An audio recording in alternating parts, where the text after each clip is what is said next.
Every day, our local firefighters and paramedics help save the lives of people suffering heart attacks or stroke. However, recent studies have identified individuals in our community who have a greater influence on the survival of these victims. They are the friends, family, or bystanders who witness someone suffering a heart attack or stroke. When they do, they call 911 without delay. In the case of a heart attack, they start hands-only CPR and use an automatic external defibrillator when available.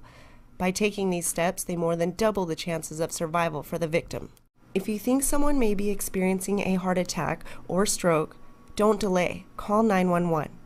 Dispatchers are trained to coach you on performing hands-only CPR and how to use an automatic external defibrillator or AED. Be a friend and save a friend while help is on its way.